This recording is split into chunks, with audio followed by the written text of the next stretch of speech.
everyone, Firesticks Dave here. Welcome to the Pub Crawl with Hervey and Angry Phil. What are we looking at? We're looking at what the Bears need, what other teams need, and projections for next year. What are you thinking, Phil? There's some wheels turning there. Well, the biggest thing with the Bears right now is we just hired the offensive coordinator, right? We decided to keep Flus. And I think, Hervey, I don't know. I mean, the next logical move, right, or move to be made, TBD, is what we do at the quarterback position, right? That's the next move or decision we need to make on. Yeah, no, that's a big move. That's the biggest decision.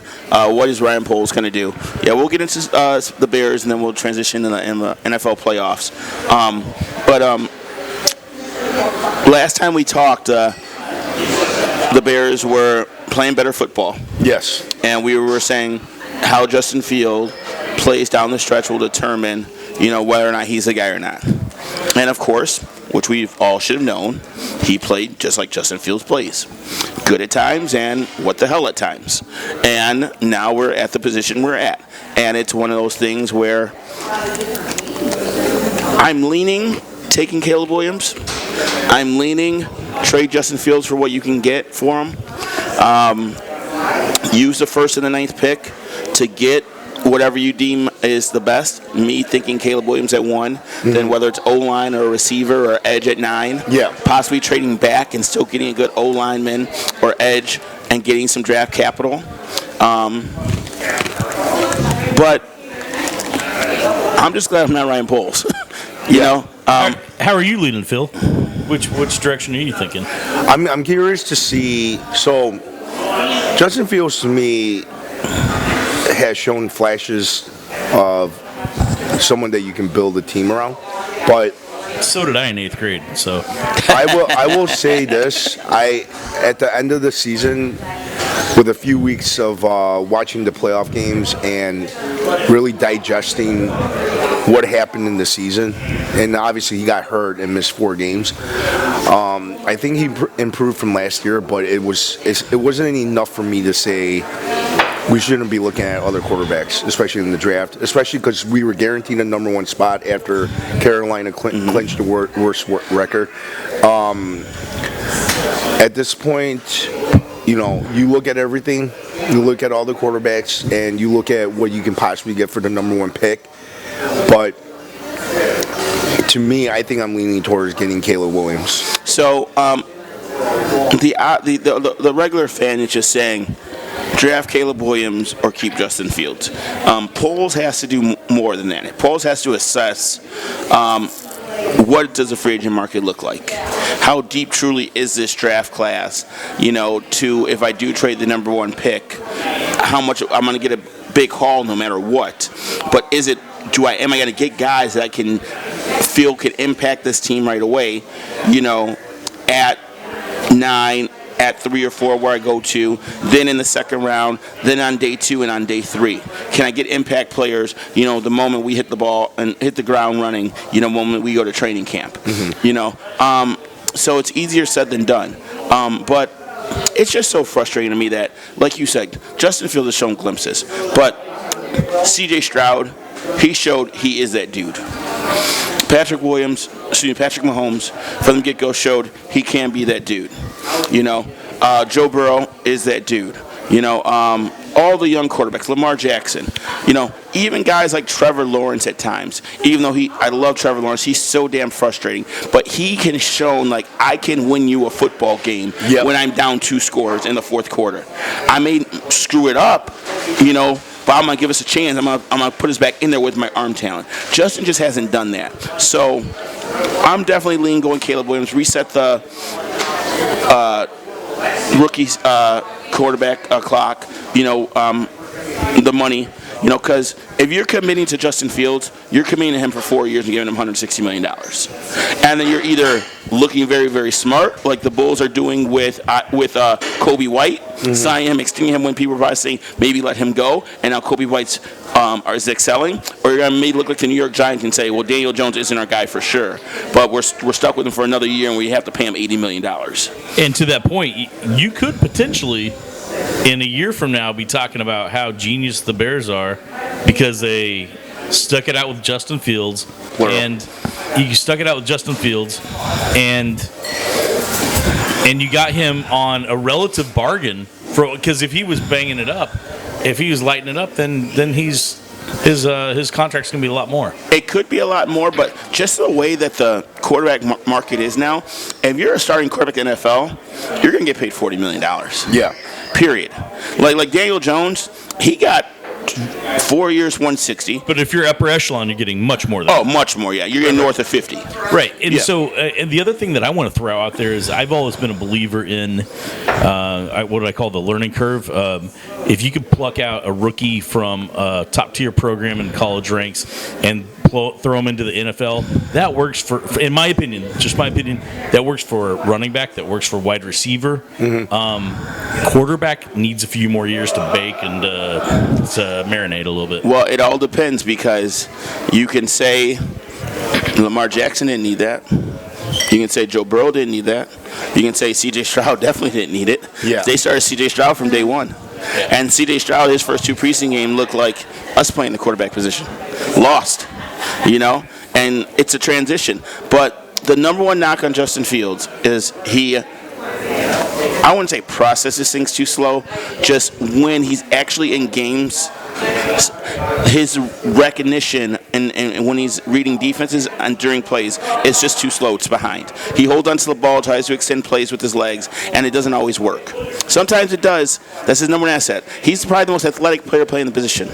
But outside of Baltimore, it's hard to play the quarterback position that way. Baltimore and Lamar Jackson is an outlier. What other team can you name says our quarterback makes more plays with his legs and we win because of that? I mean, maybe Hurts, but that's not the case. And that's really only when you need a first down or you need a touchdown. Right. Kyler Murray tries to do it. He's average at best, Anthony Richardson might end up being that type of guy. He looked good for 4 or 5 games, but guess what? Busted shoulder already. And that's another thing on Justin Fields. A knock on him. The man's missed 3-4 games every year. At least. If not more. Every year he's been a starter. So I'm okay either way because I trust Ryan Poles. And if we are sticking with Justin Fields, we can make this up. Because the number one knock on the Bears was our roster is thin. We have no talent. We have no depth. If we're trading Justin Fields, we're keeping Justin Fields, this roster better be freaking loaded in every single level on defense. It's got to be. It has to be. Yeah. Your defense showed glimpses of being top 10, the second half of the season. But granted, it was against average talent, but it still showed it. Yeah. They were top 3, top 5 in turnovers, top 3 in run defense. You better freaking take that to the next level.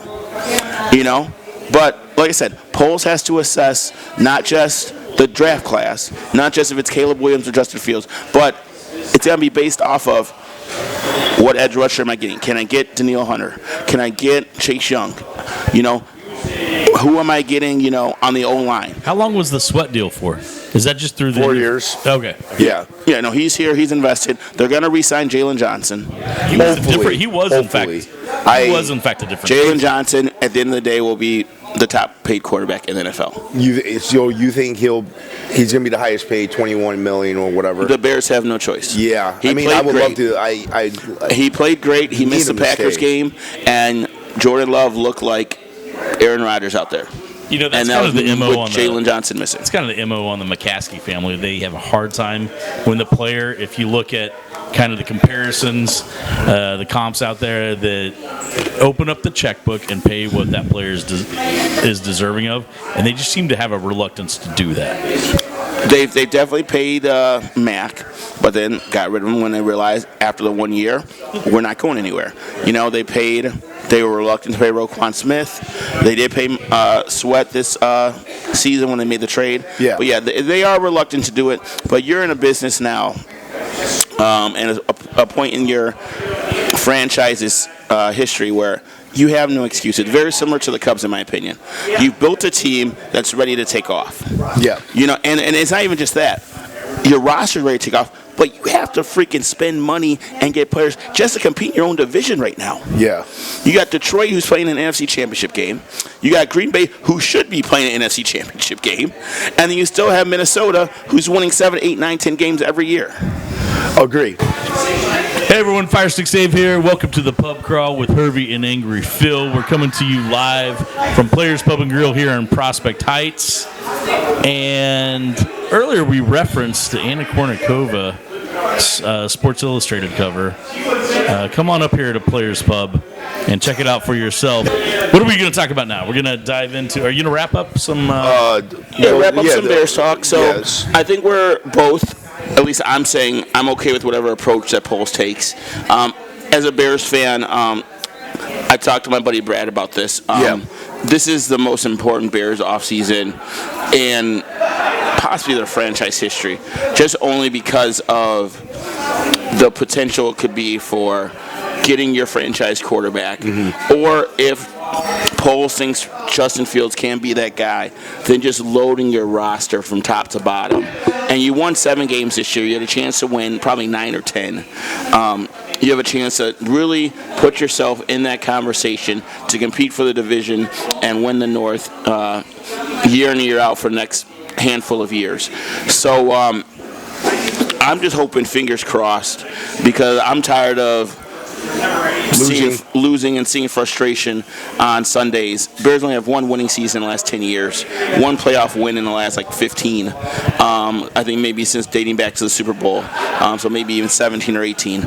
I'm just tired of, just competing and coming up short. I really do believe Caleb Williams is that guy. I really do think he can be a, generational quarterback. And I mean generational meaning just a franchise quarterback. Not trying to be he's going to be Mahomes or Manning or Brady or Rodgers. I just think he could be a guy like Joe Burrow. Justin Herbert, where we have our franchise guy. Now let's just make sure we put enough around him to where we're playing in the playoffs, and if we're in a one-score game, he can deliver. He can win you the game, yeah. Also, I agree with you. This is the biggest offseason. We said that last year too, but this is bigger because of who's available in the draft, and the likelihood of the Bears getting the number 1 pick again. It's not going to be, hopefully, for a while. I mean, you have to be really bad to get the number 1 pick. Yeah, no, the Bears won't find themselves, knock on wood, in this situation for the next 10 years. Yeah. Because you're expected, whether Caleb Williams is your quarterback or whether Justin Fields is your quarterback, you're expected to be a playoff team next year. Either way, you're expecting playoffs. You're expecting to compete with Detroit, who's going to be the favorite to win the division again next year. Green Bay's going to be right up there with them. You're expected to still compete with them. You're going to be picked 3rd or 4th to win your division going into next year. But you should be able to fill out a roster, no matter who the quarterback is, based off what you do this offseason, and say, we can beat them on any Sunday, and we can compete with the top of the league any Sunday, and then we should be favored in 6 to 7, 8 games, not in 2 or 3, because our team is that talented. Let me ask you something. If we do draft Williams, your expectation as a Bears fan is that we should make the playoffs? Yes. No. Okay. Because I think no matter what, you have a lot of free agency money. You have 2 top 10 picks. So you can still, just an example, draft Williams. Yeah. You can get Odunze or Neighbors if one of them fall or not. You can get a receiver to pair with them to go along with DJ Moore and Cole Kmet. Give yourself a nice group of position players. Or you can go to the trenches, get a top edge player, get the 2nd or 3rd best tackle. You could even trade out of that spot for a team like Philly or KC, who KC needs a wide receiver desperately, who wants to jump up and take that guy. Yeah. And then you get more draft capital. You get their late 1st round pick because your big board still tells you, I'm cool with this guy, I'm cool with this guy. Add a 2nd round pick that we got for Sweat. You can still do a lot. So I think no matter what, whether we're trading out of the one spot or keeping the one spot, I think we're adding players through free agency, we're adding players through the draft that we expect to be talented and being competing, allow us to compete every Sunday. Yeah, for sure. Because we have a competitive defense, and offensively, if we get, I mean, if Caleb Williams is as good as people are saying, the experts are saying, then we should expect him to come out and be very productive. Yeah. I think the kid has a little bit of pressure on him only because of what C.J. Stroud did this year. Yeah. It's like he was considered the best quarterback in college football when C.J. Stroud was still in college. Yes. And now C.J. Stroud has come out and put, Houston on the map and had the best rookie season we've had in a long time from a quarterback. But not looking too far into it, say we do draft Caleb Williams. Okay. He's not coming out throwing the ball 30, 35 times a game. No. We're still going to run the football. We're still going to hopefully be a play-action team. Shane Waldron comes from the McVay tree. Okay. A lot of motion. A lot of running the same plays out of different looks. Yeah. It's a lot of good dress up. Yeah. So, and it'll be unpredictable. It'll be Two unpredictable. tight ends. Yep. But then if we have to, and you're putting the kid in the right situation, and he is that guy, if he needs to drop back and throw the ball 35 times a game, Justin Fields ain't wins the game throwing the ball 35 times a game. No. That's for damn sure. Caleb Williams might be able to do that. And just to quickly, just people who say, well, he's not that guy in a bad year. He won his the Heisman Trophy in 2022. Glenbrook South, where we went to high school, which was terrible in football up until the last 5 to 10 years, their offensive line was just as good as a USC offensive line. Okay? That's how bad he was being protected this year. And I heard He still performed at that level. and he still performed at that level. Now that says Yeah. a lot. All right. Yes. I never heard that broken down before, but that says a lot. He had 93 touchdowns in his college career to 21 turnovers. That's unreal. That is. That's 5-1. And he's at a freakish That shows pretty good judgment. Yeah, And I think and that's that's what the with him Bears should turning be the ball, looking for. and that's with him being more aggressive, turning the ball over more than he should have this year, because he's looking to make plays. They had a guy on the Waddle and Sylvie on yesterday.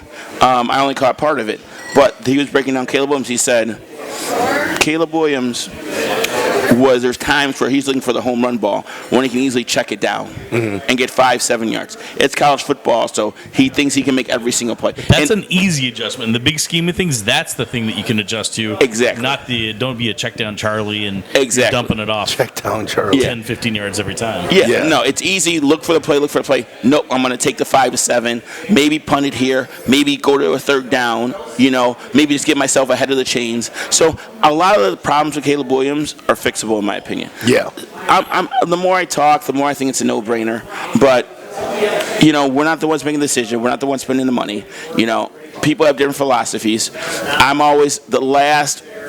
Who was the last quarterback that wasn't a top-level quarterback to win? I consider To win Matthew it all? Stafford. Yeah, To win it all? I consider Matthew Stafford a top-level quarterback. Yeah. And he was drafted with number one. Number pick. one overall. Yeah. Matthew Stafford was number 1 overall. Yes. Goff was before him, number 1 overall. Yeah. So, What about Baker? Baker was number 1. yeah. But we're saying to win the Super Bowl, when was the last time you had a quarterback that was a game manager? Wilson, maybe. Maybe. But But he was still making plays. He was still making plays. Yeah. When he had to make plays, He made plays. He made plays. And that's what we He's a high level game manager. Yes. Yeah. But that's what we wish Justin Fields could be. But Justin Fields hasn't shown us that. So unless Just subtle flashes.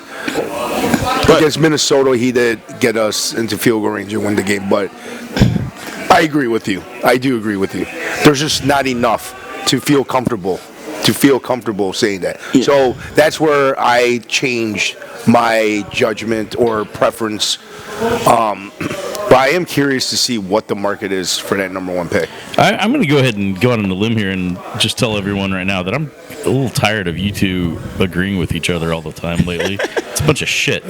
And so I'm going to give you my opinion on it, and that is I'm a big believer of, as we mentioned earlier, the learning curve of the quarterback position in general.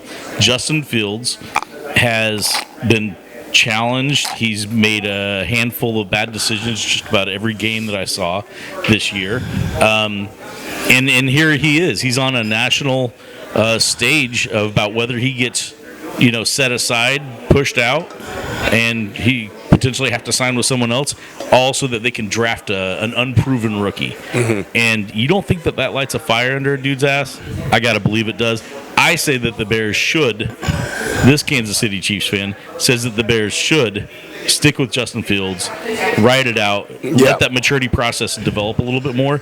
I saw Patrick Mahomes' first start ever, and he looked mediocre average at best. Yeah, and I saw Patrick Mahomes' first year, and he threw 50 touchdowns. Yeah. That same first game, including. It was the following year that. It was the following year that he had the. Okay, that's fine. You're talking about the last game. Okay. No, I saw him. He got a spot start for. He did. Alex the Smith. last game of the year, right? The last game because the game didn't matter. Yes, he looked mediocre at best. He was probably playing with backups. But the point of it is, Fields has been this way for 3 years, and I hear it all. I'm a big believer in a man who works hard, man who has the respect of his teammates, man who can make plays for you. But also, in the game of football, you want to be able to look. You want to have 10 guys look at you and know we're down 10 with 9 minutes to go and say we're going to score this drive and our team's going to get us the ball back and we're going to score again. I'm sorry. I can love you both to death. Yeah. Okay? But if we're playing and someone comes to me and says, is Dave the right guy at quarterback? Or do you think we can go here? Because I'm a captain or whatever. Dave's my buddy, but hey. I think remove the heart from the situation and call it the way you see it. Yeah. You know? That's just the way it is sometimes. And maybe Justin's late to the party. Yeah, maybe a late bloomer. Yeah, maybe he could be that guy where he goes to a second team. Maybe he's like Baker Mayfield. It just takes him 7 years to warm up. Yeah, or Alex Smith. Alex Smith struggled in San Francisco. All right, so enough about the Bears. 4 teams left. We have the 2-1 seeds. San Fran Ravens, both favorites this weekend, against 2 good teams.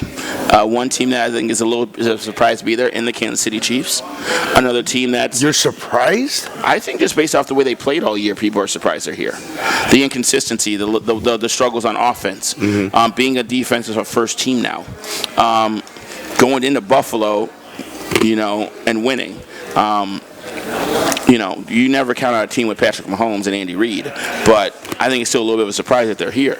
And then Detroit, who I think is becoming America's darling, who I want to win because I've always been a big Goff fan. People are really loving Dan Campbell. He's a type of coach you think anybody would want to play for. Yeah, absolutely. Ostrich eggs for breakfast. And they got to bite kneecaps and yeah, and they're gonna go for it on every 4th down they can. That guy is the poster child for testosterone. What position did he play in the NFL? Offensive lineman? Tight end. Tight end? Yeah, so it's just an extension of the offensive So he was a line. backup tight end to Shockey when they were with the Giants. They showed a video of him, Campbell just going like crazy and throwing the helmet off and like. Yeah, I think he was he had long hair too. A little bit of a journeyman tight end, but he played many years in the league. So and you can see why with his hard nose, his approach, his energy, and his Have you ever seen that level of intensity from a head coach before? I think the man still doesn't miss a workout day. No, he doesn't. Dude, he might still be juicing. I don't know. Probably suit up. Yeah, he could be a goal line tight end. He could make a block or two. I mean, given the market that we're in right now, Chicago-centric show, it's hard not to love the Lions. For what they are. They are the story. It's hard not to secretly root for them if you don't want to come out and get in front of everyone, Phil, and tell them that you want the Lions to win. But I get it. And then another thing about the Lions, which I really like, is they were a team that were always in the bottom. They won the division for the first time in 30 years. And then they built it from the ground up, from the inside. Division, man. Yeah, 30 years. From the inside out. They started with the line and gone from there. And a lot of their players are, I want to call them rejects, but Amon-Ra St. Brown was like a 6th or 7th receiver drafted in his draft class. And he said, I take receipts. David Montgomery, Bears didn't want to re-sign him. Yep. Okay, I'll go personally. there. Jared Goff went to a Super Bowl. You're not good enough. Thanks for getting us there. We need Stafford. Detroit St. Brown, you could put him right up there with Justin Jefferson, Chase from Cincinnati. Statistic-wise, he's right there. And to the skill level, he's bottom of the first tier or top of the second tier. He's a top 6 to 8 wide receiver in the league. So you're saying it's all Goff feeding it to him? No, it's him. Yeah. It's him. It's 100%. It's a great combination, and then they've done everything well. So, and I always want to see someone new, but Yeah. let's get into these games. Who do you like out of first game of the day on Sunday? Okay. Ravens, Chiefs. So, after watching Kansas City and what they did in Baltimore and In Buffalo? in Buffalo, Lamar Jackson's played tremendous all year with limited weapons, losing his best weapon in Andrews, and he is very lethal in the run game as usual, but also like his passing has come along a long way. And saying all that, Still like the Chiefs. They got. It's hard to bet. It would be hard to bet. When I say bet, like not Just pick really against bet. them. Yeah, just To pick against them. I will say that the Ravens at home defensively, that's going to be tough. Yeah. I know they didn't play well against the Texans, but after Stroud got the 2 touchdowns, the offense, they were tied 14-14. Like they No, turned- 10-10. It was a 10-10. No, and actually, and I don't mean to call Yeah, you yeah. out, Phil, but you're actually wrong. The defense maybe didn't look great. Houston didn't score an offensive touchdown. They scored on a punt return. Oh yeah, that's right. So Very true. So I felt like they were moving the they ball. were moving the ball, though. Yeah. Yes, no, they were. But they weren't giving up points. I think they're number one in the red zone efficiency. In So terms this is goes on what you were getting at. I know Yeah. what you were getting at. yeah, They were talking about this Ravens defense. When you talk about defensive historically, you talk about the 85 Bears. Yep. You talk about the 2000 Ravens, right? But this team is statistically very similar to those teams, but they do it a different way. They said today on the radio that in their last all their home games since week 9, I believe it was, they've given up one 20-point game at home. I mean, they're averaging 31. So they're a team that just, you may move the ball, you just ain't going to score. Yeah. It's like, Tighten it up at the red zone. tighten up the red zone, or just on third down. All right, 3rd and 7 from the 45, 3rd and 5 from midfield. What I just heard was Houston scored on a punt return. That means go find that bet anytime touchdown score on DraftKings. Richie James Jr. baby. Richie James Jr. baby. No, I think personally the way these games are going to go is I think that it's going to be lower scoring. I think that I always say this, and I'll use this for an example because Phil didn't believe me for a long time, but he finally agreed with me. You are who you are. Fucking agreeing with people, Phil. Okay, but no, we disagree more in baseball than we do in other sports. So we'll start disagreeing once baseball starts more. All right, and we started the podcast in the baseball season, so we'll have a full baseball season to truly disagree. When Javier Baez was struggling early in his career, and then he had the one breakout On pace year. for 400 strikeouts in a season. And then he had the one breakout year where he was second MVP. Phil's like, I told you so, I told you so. I said, no, Phil. He had a good season this year. You are who you are. And then Javier Baez shown he's Javier Baez. He's a walking strikeout. He's a walking 200 hitter who may every now and then run into an 8-for-14 streak with a few home runs. But I bring that up as an example because I think the Chiefs are going to show they are who they are. They're not a good offensive team. from all year. From all year. Yeah. They're not a good offensive team. And they're playing the number one defense on the road. And whatever your game plan is, Andy Reid, Matt Nagy, whoever the hell calls plays there, because it looks like it's Nagy sometimes, you better fucking have your A game on. If I were doing a pub crawl podcast rewind, there once was a time that you said that the Chiefs specifically break down their season quarter by quarter by quarter, and they improve and they get better. And what I thought was, I've been watching, and I watch them all the time, but especially in the playoffs, they turned on the juice. They've kicked it in. And here's my message for the Chiefs. I'm going to keep it simple. The Chiefs find a way to win. And having said that, to Phil's point, and you hit the nail on the head, Phil, all of a sudden, Ravens can pass the ball. All of a sudden, they're getting completions, and I'm not talking about 15, 20 yards. I'm talking about 35-yard completions down the field. No, they have skill players consistently, now. and it scares the shit out of me because that's dangerous. So I think it's gonna be the toughest challenge of the Chiefs' year. And I think that if they win this, they win the Super Bowl. But this is the biggest challenge, and of course, my money's on KC. Yeah, but I just think, though, I did say early on because they're the Chiefs and it's Patrick Mahomes, but maybe we were just giving them too much credit. And now I'm maybe not giving them enough credit. But the Bills were missing 3 or 4 starters on defense. you know, and They were. and the Ravens aren't. The Ravens aren't. So And it looked like the Bills were going to win. when we record next week, I can easily say, hey, I was wrong. They put up 31, and they won 31-20 and 31-24, and the offense carried them, and the defense held on late, and Mahomes was Mahomes, and Kelsey was Kelsey, and Rashid Rice continued to excel, and shit, Marquez Valdes-Scantling made plays like he did against Buffalo, and they might be clicking at the right time. But I'm We're going to bet a shot on it? Huh? We're good for a shot on it? We can do We'll it. bet a shot on it. We can bet a shot on it. But I think, though, especially with the amount of tape you can put out there, and you just are who you are sometimes. And I like the Ravens in this game. They're at home. They've been the best team all year. They went to San Francisco, beat the San Francisco with ease, the second best team in the league. And Lamar Jackson, he bet on himself. He made his own deal, and he's going to be MVP of the league. And barring some injury or just their worst game of the year, He's always been great, but man, in the last half of the season and to currently, he's crazy great. Yeah. He is next level great. yeah. And then the question mark on him was, well, he never does it done in the playoffs. Well, he did pretty damn good last game. He had 4 touchdowns, you know. So we'll see.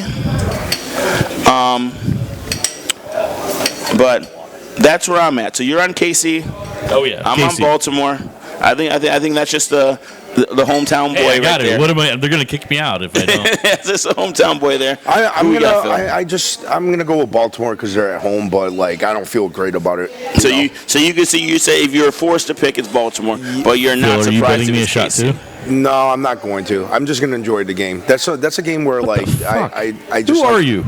I don't know. Like it's just like I can see Kansas City definitely winning, and I can definitely see Baltimore winning because they got a great defense and they're Pacifist Phil. at home. Yeah, it's just one of those games like it's not worth for me. It's not worth betting.